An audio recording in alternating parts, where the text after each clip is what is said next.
Hello എല്ലാ കൂട്ടുകാർക്കും നമസ്കാരം. സീരിയൽ മാനിയ വെറൈറ്റി സ്റ്റോറീസിന്റെ ഏറ്റവും പുതിയൊരു വീഡിയോയിലേക്ക് എല്ലാവർക്കും സ്വാഗതം കേട്ടോ. ഞാൻ എത്തിയിരിക്കുന്നത് മൗനരാഗം സീരിയലിന്റെ ഇന്നത്തെ സൂപ്പർ ഹിറ്റ് കഥയൊക്കെ ആയിട്ടാണ്. അപ്പൊ നേരെ നമുക്ക് കിരണിന്റെയും കല്യാണിയുടെയും ഇന്നത്തെ കഥയിലേക്ക് പോയാലോ. അങ്ങനെതാ നമ്മുടെ ബഗാസുരന്റെ വീട്ടിൽ നിന്ന് നല്ല സദ്യയൊക്കെ കഴിച്ച് വിക്രത്തിന് കൊടുക്കാനുള്ളതൊക്കെ കൊടുക്കുകയാണ് നമ്മുടെ കല്യാണി. അപ്പൊ കല്യാണി പറയുന്ന കാര്യങ്ങളൊക്കെ കേൾക്കുമ്പോഴത്തേക്കിനും പ്രകാശനാണെങ്കിലോ നല്ല രീതിയിൽ ദേഷ്യമൊക്കെ വരുന്നുണ്ട്. പക്ഷേ ശരണ്യയുടെ കീഴിലാണ് ഇപ്പൊ താൻ താമസിക്കുന്നത്. അതുകൊണ്ട് തന്നെ അധികം അങ്ങ് ഒച്ചപ്പാടുണ്ടാക്കി കഴിഞ്ഞാൽ ചിലപ്പോൾ ശരണ്യ കയറി അച്ചടിച്ചാലോ ആ ഒരു ചിന്തയിൽ പുള്ളിക്കാരൻ ഇച്ചിരി ഭയന്നൊക്കെ നിൽക്കുക കേട്ടോ. അപ്പൊ കല്യാണി ആണെങ്കിലോ, എടാ വിക്രമേ, നീ എത്രയൊക്കെ കളിച്ചാലും നിനക്ക് ഇനി പറഞ്ഞിരിക്കുന്നത് ജയിൽവാസം തന്നെയാണ്. നീ ഇതുവരെ ചെയ്തു കൂട്ടിയ ഓരോ കാര്യങ്ങൾക്കും ഉള്ള ശിക്ഷ നീ അനുഭവിക്കാതെ പോകില്ല എന്നൊക്കെ പറയുമ്പോൾ തൻ്റെ മകനെ ഇങ്ങനെ നിർത്തിപ്പൊരിച്ച് ശപിച്ചൊക്കെ വിടുമ്പോഴത്തേക്കിനും പ്രകാശന് തീരെ ഇഷ്ടപ്പെടുന്നില്ല. അങ്ങനെതാ പ്രകാശനും വിക്രവും ഒക്കെ ദേഷ്യം പൂണ്ട മുഖമൊക്കെ ആയിട്ട് ഇങ്ങനെ നിൽക്കുമ്പം, അതെ നിങ്ങൾ എന്തായാലും ഇവിടെ വന്നു, സദ്യയും ഒക്കെ കഴിച്ചു, ഇനിയിപ്പം നിങ്ങൾക്ക് തിരികെ പോയിക്കൂടെ എന്നാണ് പ്രകാശൻ ചോദിക്കുന്നത്. ആഹാ, നിങ്ങൾ സംസാരിക്കാനൊക്കെ തുടങ്ങിയല്ലേ, ഞാൻ വിചാരിച്ചു നിങ്ങൾ വാല് മുറിഞ്ഞു നിൽക്കുകയാണ് എന്നും പറഞ്ഞ് ശരണ്യ അതങ്ങ് ഏറ്റുപിടിക്കുകയാണ്. എൻ്റെ വീട്ടിൽ ആരെ എപ്പോൾ വരണം എന്നൊക്കെ തീരുമാനിക്കുന്നത് ഞാൻ തന്നെയാണ്. പിന്നെ ആരെങ്കിലും വരുമ്പം എന്തെങ്കിലുമൊക്കെ ഉണ്ടാക്കാൻ പറഞ്ഞു കഴിഞ്ഞാൽ അതെല്ലാം ചെയ്യേണ്ട ഉത്തരവാദിത്വം നിങ്ങൾക്കുണ്ടെന്നും പറഞ്ഞ് അവൾ പ്രകാശനെ ഒന്ന് ഒതുക്കുകയാണ്. അപ്പോൾ അതാ നമ്മുടെ കിരണും അതുപോലെ തന്നെ ആൽബിയും സോണിയും ഒക്കെ കല്യാണിയും ഒക്കെ കൂടി അവിടെ നിന്ന് ഇറങ്ങുക കേട്ടോ. ഇറങ്ങിയ പാടെ തന്നെ നമ്മുടെ കല്യാണി ശരണ്യയുടെ അടുത്ത് പറയുന്നുണ്ട്, അതെ നീ വിചാരിച്ച പോലെ തന്നെ കാര്യങ്ങൾ നടക്കണം. അതിന് വേണ്ടിയിട്ട് എപ്പോഴാണെന്ന് വെച്ചാൽ എന്നെ വിളിച്ചാൽ മതി. ഇവനെതിരെയുള്ള മൊഴി അത് ഞാൻ കൊടുത്തോളാന്നും പറഞ്ഞ് കല്യാണി ശരണ്യക്ക് വാക്ക് കൊടുത്തിട്ടാണ് ആ വീട്ടിൽ നിന്നും പടിയിറങ്ങുന്നത്. അങ്ങനെ ഈ സമയത്താണെങ്കിലോ നമ്മളെ കാണിക്കുന്നത് ബഗാസുരനെയാണ്. അപ്പൊ ദാ ബഗാസുരനെ വണ്ടിയിൽ കൊണ്ടുവന്ന് ആശുപത്രി പടിക്കൽ എത്തിച്ചിരിക്കുകയാണ് നമ്മുടെ മനോഹർ. അപ്പം വണ്ടിയിൽ നിന്ന് ചാരി ഇറങ്ങി അതുപോലെ തന്നെ ഇങ്ങേരെ സ്ട്രക്ചറിൽ എടുത്തോണ്ട് പോകണമല്ലോ. അതിന് വേണ്ടിയിട്ട് ഈശ്വര ഇനി ഇയാൾ ഇത് എങ്ങനെ പൊക്കിയെടുക്കാനാണ് എന്നും പറഞ്ഞ് അവിടെ നിന്ന് 2-3 സ്റ്റാഫുകളെയൊക്കെ വിളിച്ച് സ്ട്രക്ചറിൽ എടുത്തുകൊണ്ട് പോകുന്ന സമയത്ത് ബഗാസുരനാണെങ്കിൽ അപാര ഉറക്കമാണ്. അങ്ങനെ പുള്ളിക്കാരനെ ആശുപത്രി കൊണ്ടുവന്ന പാടെ തന്നെ ഡോക്ടറോട് പറയുന്നുണ്ട്, അതുമൊക്കെ മനോഹർ തന്നെയാണ് കേട്ടോ. അവൻ പറയുന്നുണ്ട്, അച്ഛൻ വയലന്റ് ആണ് ഡോക്ടറെ, അതുകൊണ്ട് ഞങ്ങൾ മയക്കിക്കൊണ്ടാണ് ഇങ്ങോട്ട് വന്നത്, എത്രയും പെട്ടെന്ന് തന്നെ അച്ഛന് കൊടുക്കാനുള്ള ഷോക്ക് അങ്ങ് കൊടുത്തോളൂ എന്ന് പറഞ്ഞ് ഇവരങ്ങ് മാറി നിൽക്കുകയാണ്. അപ്പം താൻ വിചാരിച്ച കാര്യങ്ങളൊക്കെ ആണല്ലോ സംഭവിക്കുന്നത് എന്നുള്ള ഒരു ആത്മവിശ്വാസവും സന്തോഷവും ഒക്കെ നമ്മുടെ മനുവിന്റെ മുഖത്തുണ്ട്. അപ്പം ശാരിയും സരയും ഒക്കെ ആണെങ്കിലോ വലിയ സങ്കടത്തിലൊക്കെയാണ്. ഇനി എന്ത് ചെയ്യും, തൻ്റെ അച്ഛനെ ഇങ്ങനൊരു അവസ്ഥയിൽ കാണേണ്ടി വന്നല്ലോ എന്നുള്ളൊരു വിഷമമൊക്കെയാണ് സരയുനുള്ളത്. മോൾ ഒന്നുകൊണ്ടും ആലോചിച്ച് വിഷമിക്കുമൊന്നും വേണ്ട. അച്ഛൻ്റെ കാര്യങ്ങളെല്ലാം ഈ മനുവേട്ട മുന്നിൽ നിന്ന് നോക്കിക്കോളാം. അച്ഛൻ ഇനി പഴയ അച്ഛനായിട്ട് ഈ ആശുപത്രിയിൽ നിന്ന് തിരികെ വരുള്ളൂ എന്നുള്ള കാര്യമൊക്കെ പറയുക. അപ്പൊ ഡോക്ടറും ബാക്കിയുള്ള ആൾക്കാരും ഒക്കെ പോയി ഇവരെ കൊണ്ടുപോയി ഇതാ അവിടെ ഒരു കട്ടിലിൽ അങ്ങ് കിടത്തുകയാണ്. അപ്പൊ ഈ സമയത്താണെങ്കിലോ ഒരു മട്ടൻ അങ്ങോട്ട് ഓടി വരിക കേട്ടോ. അതെ ഇതാരാ ഈ വന്നിരിക്കുന്നത്, പുതിയൊരാൾ വന്നിട്ടുണ്ടല്ലോ എന്നും പറഞ്ഞ് നമ്മുടെ രാഹുലിനെ തോണ്ടാൻ തുടങ്ങുകയാണ്. അപ്പോഴത്തേക്കിനും മനോഹർ അങ്ങോട്ട് ഇടപെടുമ്പോഴത്തേക്കിനും മനുവിനെ പിടിച്ച് വട്ടം കറക്കി അവിടെ നിർത്തുകയാണ് ആ വട്ടൻ. എന്നിട്ട് പുള്ളിക്കാരൻ അവിടെ നിന്ന് അങ്ങ് ഓടിപ്പോവാട്ടോ. ഈശ്വര ഇനി ഇങ്ങനെയൊക്കെ രാഹുലേട്ടനാകുമോ എന്നുള്ള പേടി നമ്മുടെ ശാരിക്കുണ്ട്. അങ്ങനെ പുള്ളിക്കാരൻ അവിടെ അഡ്മിറ്റ് ആക്കുകയാണ്. അപ്പൊ ഈ സമയത്താണെങ്കിലോ നമ്മുടെ സോണിയും ആൽബിയും അതുപോലെ കിരണും കല്യാണിയും കൂടി അച്ചായന്റെ വീട്ടിലെത്തുകയാണ്. അപ്പൊ ഇവരുടെ വീട്ടിലെത്തിയതും വലിയ കാര്യത്തിന് അച്ചായനും ഭാര്യയും കൂടെ സ്വീകരിക്കുകയാണ്. മക്കളെ സദ്യയൊക്കെ കഴിക്കാൻ പോയിട്ട് എന്തായി? എൻ്റെ അമ്മോ ഒരു രക്ഷയില്ല, അപാര സദ്യ തന്നെയായിരുന്നു ഞങ്ങളുടെ മുത്തശ്ശി ഒരുക്കിയത്. എന്തായാലും അസാധ്യമായിട്ടുള്ള ഒരു ടേസ്റ്റ്, ആ കൈപ്പുണ്യം ഉണ്ടല്ലോ എൻ്റെ പൊന്നമ്മേ, പറഞ്ഞു കഴിഞ്ഞാൽ മനസ്സിലാവില്ല എന്നും പറഞ്ഞ് കിരണാണെങ്കിൽ ഇങ്ങനെ പുകഴ്ത്തുകയാണ്. അപ്പോഴത്തേക്കിനും ആൽബിയും പറയുന്നുണ്ട്, നല്ല ടേസ്റ്റ് ആയിരുന്നു അമ്മ കറികൾക്ക് എന്നൊക്കെ പറയുമ്പം എന്തായാലും അവിടെ ചെന്നിട്ട് എന്തൊക്കെ ഉണ്ടായിരുന്നു, പ്രകാശം പ്രശ്നം ഉണ്ടാക്കിയെന്ന് ചോദിക്കുമ്പം പ്രകാശം പിന്നെ പ്രശ്നം ഉണ്ടാക്കാതെ ഇരിക്കുവോ? പ്രകാശനെയും വിക്രത്തിനെയും ഒക്കെ നല്ല മുട്ടം പണി കൊടുത്തിട്ടാണ് ഞങ്ങൾ ഇങ്ങ് പോന്നിരിക്കുന്നത്. എന്തായാലും ഞങ്ങളുടെ വിവാഹം കഴിഞ്ഞു, അതറിഞ്ഞ ആ ഒരു ഷോക്കിലാണ് രണ്ടാളും എന്നുള്ള കാര്യമൊക്കെ പറയുമ്പം ഇനി ഇതൊക്കെ ശരണ്യക്ക് വിഷയമാകുമോ എന്ന് ചോദിക്കുകയാണ് ആൽബിയുടെ അച്ഛൻ. അപ്പം അവര് പറയുന്നുണ്ട്, ശരണ്യ എന്തായാലും ചില്ലറക്കാരിയൊന്നും അല്ല, അവള് പല അടവുകളും പഠിച്ചു തന്നെയാണ് ഇവറ്റകളുടെ കൂടെ ജീവിക്കുന്നത് എന്നുള്ള കാര്യമൊക്കെ പറയുകയാണ്. അപ്പം വലിയ സന്തോഷത്തിലാണ് തന്റെ മക്കള് തിരികെ വന്നതെന്ന് അറിയുമ്പോഴത്തേക്കിനും അച്ചായനും ഭാര്യയ്ക്കും ഒക്കെ വലിയ സന്തോഷമൊക്കെ ആയി കേട്ടോ. അപ്പൊ ഇവനിങ്ങനെ ഓരോ കാര്യങ്ങളൊക്കെ സംസാരിക്കുമ്പം അല്ല ഇനിയിപ്പോ എന്താണ്, ഇവർ ഈ വിവാഹമൊക്കെ നടന്നത് കൊണ്ട് തന്നെ ഇനി എന്തായാലും പ്രശ്നം ഉണ്ടാക്കാതെയൊന്നും ഇരിക്കില്ലല്ലോ.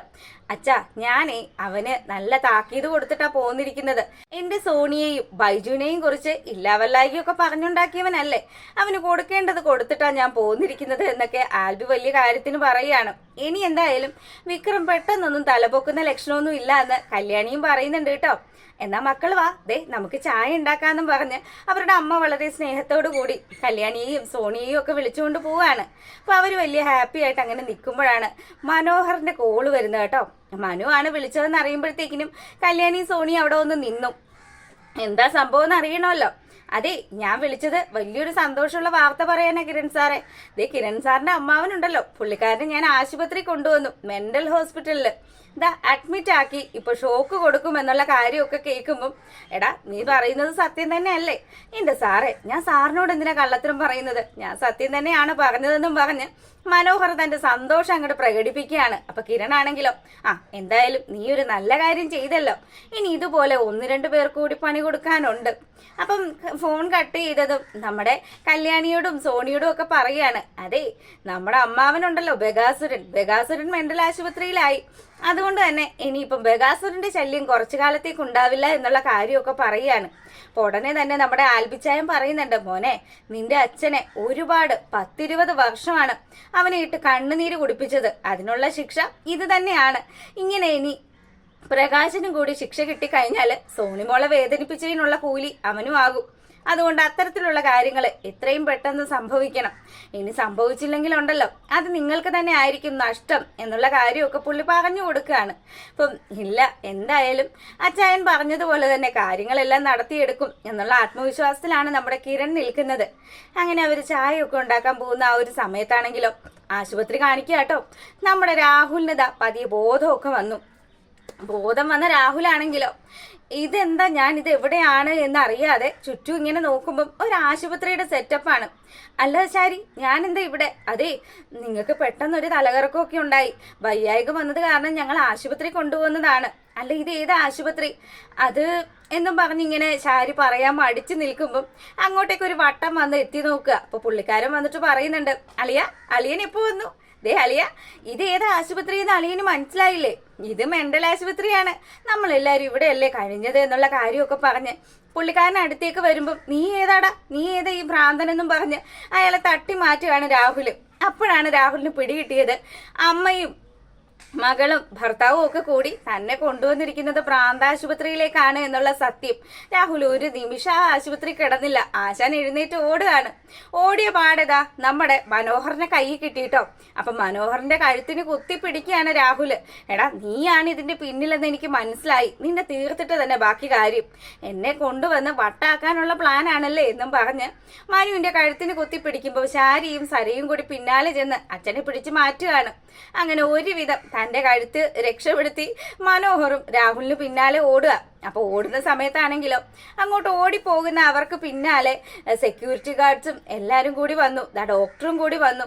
അവസാനം രാഹുലിന് പിടി വീണു കേട്ടോ. രാഹുലിനെ പിടിച്ചു വെച്ച് ഇവര് സംസാരിക്കുകയാണ്. അതെ, ഏതൊരു മനുഷ്യനും വട്ടുണ്ടെങ്കിലും വട്ടില്ലെന്നേ പറയുള്ളൂ, അതുകൊണ്ട് തന്നെ ഇവനെ വേഗം ആ റൂമിലേക്ക് കൊണ്ടുപോയിക്കോളാൻ ഡോക്ടർ ഉത്തരവിടുകയാണ്. അപ്പം അവരങ്ങോട്ട് പോകുന്ന സമയത്താണെങ്കിലോ നമ്മുടെ മനോഹറിന് നല്ലൊരു ആശ്വാസമായി കേട്ടോ. ഇനിയിപ്പോൾ എന്തായാലും ഈ മൂപ്പിൽനാനെ പെട്ടെന്നൊന്നും ഇവിടെ നിന്ന് ഡിസ്ചാർജ് ചെയ്യില്ല എന്ന് മനസ്സിലായി.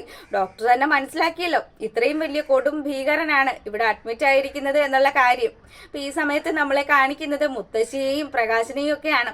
പ്രകാശൻ തൻ്റെ മനസ്സിൽ കല്യാണിയോട് കാണിക്കാനുള്ള ആ ഒരു പക അത് അത്രമാത്രം അടക്കി വെച്ചിരിക്കുകയായിരുന്നു. അപ്പം ഇനി എന്തായാലും കല്യാണി അങ്ങനെ മുന്നോട്ട് വിട്ടുകഴിഞ്ഞാൽ ശരിയാകില്ല എന്നും പറഞ്ഞ് കല്യാണിയെ തീർക്കണം. അതിനു വേണ്ടിയിട്ടുള്ള കാര്യങ്ങൾ, അതിനുവേണ്ടി ആരുടെ കാല് പിടിക്കേണ്ടി വന്നാലും താൻ പിടിക്കുമെന്നും പറഞ്ഞ് വീട്ടിൽ നിന്ന് ഇറങ്ങിപ്പോവാണ്. അപ്പൊ ഈ സമയത്ത് നമ്മുടെ മൂങ്ങാമുത്തശ്ശിയാണെങ്കിൽ വിക്രത്തിനോട് പറയുന്നുണ്ട്, മോനെ ഇനി കഴിഞ്ഞു പോയതൊക്കെ കഴിഞ്ഞു, നീ ഇനി ഒരു പുതിയ ജീവിതം ഉണ്ടാക്കണം. എന്തായാലും നീ ഇനി ഇതിന്റെയൊക്കെ പിന്നാലെ നടന്ന് നിന്റെ ഭാവി തൊലക്കല്ലേ എന്ന് മുത്തശ്ശി പറയുന്നുണ്ടെങ്കിലും അതെ, എനിക്ക് കാണേണ്ടത് കല്യാണിയുടെ പതനം തന്നെയാണ് എന്നും പറഞ്ഞ് മുത്തശ്ശിയോട് ദേഷ്യപ്പെടുകയാണ് വിക്രം. ഇനി നീ എന്താന്ന് വെച്ചാൽ ചെയ്തോ, നിന്റെ വരും വരായികയെല്ലാം നീ തന്നെ അനുഭവിച്ചു എന്നും പറഞ്ഞ് മുത്തശ്ശി അപ്പുറത്തോട്ട് അങ്ങ് പോവുക. അപ്പൊ പ്രകാശന്റെ അടുത്ത് പറയുന്നുണ്ട്, മോനെ ഭക്ഷണമെങ്കിലും കഴിച്ചിട്ട് പോ. അമ്മ ഉണ്ടാക്കി വെച്ച ഭക്ഷണം അത് കഴിക്കാതെ ഒന്നും ഈ പ്രകാശൻ ഇരുന്നിട്ടില്ല. പക്ഷെ ഇതെനിക്ക് വെറും എച്ചിലാണ്, അതുകൊണ്ട് ഞാനിത് കഴിക്കില്ല എന്നും പറഞ്ഞ് പ്രകാശൻ ഒറ്റ വിടിയിൽ വിടുകയാണ്. ലക്ഷ്യം നമ്മുടെ രാഹുലാണ്. രാഹുലിന്റെ വീട്ടിലേക്ക് വെച്ച് പിടിക്കുകയാണ് പ്രകാശൻ. അങ്ങനെ ആശുപത്രിയിലെ സാഹചര്യങ്ങളെല്ലാം വഷളായത് കൊണ്ട് തന്നെ മനു ആണെങ്കിലോ നമ്മുടെ ചാരിയെയും അതുപോലെ തന്നെ സരയുടെയും വീട്ടിലേക്ക് പറഞ്ഞയക്കുകയാണ്. അച്ഛന്റെ കാര്യങ്ങളെല്ലാം ഞാൻ ഭംഗിയായിട്ട് നോക്കിക്കോളാം. മോള് ഇങ്ങനത്തെ സിറ്റുവേഷനിൽ ഇങ്ങനെയൊന്നും വിഷമിച്ചൊന്നും നിൽക്കാൻ പാടില്ല. എൻ്റെ മോള് പോയി റെസ്റ്റ് എടുത്തോ. അമ്മ ഇവളെ നോക്കണോട്ടോ എന്നൊക്കെ പറഞ്ഞ് വലിയ സ്നേഹത്തിന് രണ്ടിനെയും കൂടി വീട്ടിലേക്ക് പറഞ്ഞയക്കുകയാണ്. അപ്പൊ ഇങ്ങോട്ടേക്കാണ് നമ്മുടെ പ്രകാശം വരുന്നത്. പ്രകാശം വന്ന പാടെയാണെങ്കിലോ നമ്മുടെ ശാരിയെ ചെന്ന് കാണുക. അല്ല, രാഹുൽ എവിടെയാണ്? എൻ്റെ പൊന്നോ, എന്തൊക്കെയാണ് ഞങ്ങളുടെ ജീവിതത്തിൽ സംഭവിച്ചതെന്ന് വല്ലതും പ്രകാശൻ അറിഞ്ഞോന്നും ചോദിച്ച് ശാരി നടന്ന സംഭവങ്ങളൊക്കെ പറയുകയാണ്. സോണിയുടെയും ആൽബിയുടെയും വിവാഹം നടന്നതും രൂപയുടെ സ്വത്തിന്റെ പകുതി അത് സോണിക്ക് സ്വന്തമായതും ഇതെല്ലാം തന്റെ മകൾക്ക് വന്ന് ചേരേണ്ടിയിരുന്ന സ്വത്തുക്കളാണ് എന്നുള്ള കാര്യവും ഇതെല്ലാം ആലോചിച്ച് ഇപ്പം മനസ്സ് വല്ലാണ്ടായി. എൻ്റെ ഭർത്താവ് മെന്റൽ ആശുപത്രിയിലാണ് എന്നുള്ള കാര്യമൊക്കെ ശാരി പറയുമ്പോഴാണ് രാഹുലിന് പറ്റിയ ആ ഒരു അമളി അത് മനസ്സിലാകുന്നത്. പ്രകാശനാണെങ്കിലോ അവൻ ഇങ്ങനെയൊക്കെ സംഭവിച്ചല്ലോ എന്നുള്ള കാര്യം ആലോചിക്കുമ്പോൾ വലിയ വിഷമമൊക്കെ ഉണ്ട് കേട്ടോ. എന്നാൽ കൂടി പ്രകാശൻ പറയുന്നുണ്ട്, ഇതിനെല്ലാം കാരണക്കാരി ആ കല്യാണി തന്നെയാണ്. അവളുടെ തലവെട്ടം കണ്ടതിന് ശേഷമാണ് എൻ്റെ കഷ്ടകാലം ആരംഭിച്ചതെന്നും. അപ്പൊ ഇത് കേൾക്കുമ്പോൾ സരയു പറയുന്നുണ്ട്, അത് നിങ്ങൾ പറഞ്ഞത് ശരിയാണ്. നിങ്ങൾക്ക് എന്ത് സഹായം വേണേലും ഞങ്ങൾ ചെയ്തു തരാം. കല്യാണി എങ്ങനെയെങ്കിലും ഒന്ന് ഇല്ലാതാക്കണം. അവള് കിരണിന്റെ ജീവിതത്തിലേക്ക് വന്നതിന് ശേഷമാണ് എന്റെ പല സ്വപ്നങ്ങളും അസ്തമിച്ചത് എന്നും പറഞ്ഞ് സരയു ആണെങ്കിൽ പ്രകാശനെ പിന്തുണയ്ക്കുകയാണ്. അപ്പോഴത്തേക്കിനും പ്രകാശൻ ഇങ്ങനെ എന്ത് ചെയ്താണ് ഇവരെ ഒന്ന് ഇല്ലാതാക്കുന്നതെന്നിങ്ങനെ ആലോചിക്കുമ്പം സരയു തന്നെ ഒരു ഐഡിയ പറഞ്ഞു കൊടുക്കുക. അതെ, നിങ്ങൾ നല്ല ഒന്നാം തരം ഒരു മെക്കാനിക് ആണല്ലോ. അവർ സഞ്ചരിക്കുന്ന വണ്ടിയുടെ എന്തെങ്കിലും ഒരു പാർട്സ് അഴിച്ചു വെച്ച് കഴിഞ്ഞാൽ അത് കംപ്ലൈന്റ് ആക്കി കഴിഞ്ഞാൽ ഉറപ്പായിട്ടും കല്യാണിയെയും കിരണിനെയും തീർക്കാനുള്ളൊരു വഴി അത് നിങ്ങൾക്ക് ചെയ്യാൻ പറ്റില്ലേ എന്ന് ചോദിക്കുമ്പോൾ പ്രകാശൻ ആ വഴി തന്നെ ആലോചിക്കുകയാണ്. ഒരിക്കലൊരു പ്രാവശ്യം ഇതുപോലെ തന്നെ നമ്മുടെ കിരണിട്ടൊരു പണി കൊടുക്കാൻ നോക്കിയത് അത് വിക്രമാണ് ഏറ്റു വാങ്ങിച്ചത്. അപ്പം ആ ഒരു ഓർമ്മ അയാൾക്ക് ഉണ്ടെങ്കിൽ നല്ലതായിരിക്കും. എന്തായാലും കല്യാണിയെ തീർക്കും എന്നുള്ള ഉദ്ദേശത്തിൽ നിൽക്കുന്ന പ്രകാശനെ ഇങ്ങനെ എരുതിയിൽ എണ്ണ ഒഴിച്ചു കൊടുക്കുന്നത് പോലെ സരയു ഓരോ കാര്യങ്ങളും പറഞ്ഞു കൊടുക്കുകയാണ്. അപ്പൊ അത്തരത്തിലുള്ളൊരു സൂപ്പർ ഹിറ്റ് വിശേഷമായിട്ടോ വന്നിരിക്കുന്നത്. എല്ലാവരും കാണുക, സപ്പോർട്ട് ചെയ്യുക. എല്ലാവർക്കും നല്ലൊരു ദിവസമൊക്കെ ആശംസിച്ച് നമ്മൾ വീഡിയോ വൈൻഡപ്പ് ചെയ്യാണ്. പിന്നെ അതിനു മുന്നേ കാണുന്ന ആൾക്കാരും വീഡിയോ ഇഷ്ടപ്പെട്ടാൽ സബ്സ്ക്രൈബ് ചെയ്യാനും ലൈക്ക് ചെയ്യാനും കമന്റ് ചെയ്യാനും മറക്കരുത് കേട്ടോ. നിങ്ങളുടെ വിലപ്പെട്ട നിർദ്ദേശങ്ങളെല്ലാം കമന്റ്സിലൂടെ അറിയിക്കുക. അപ്പം ഓക്കെ, ബൈ.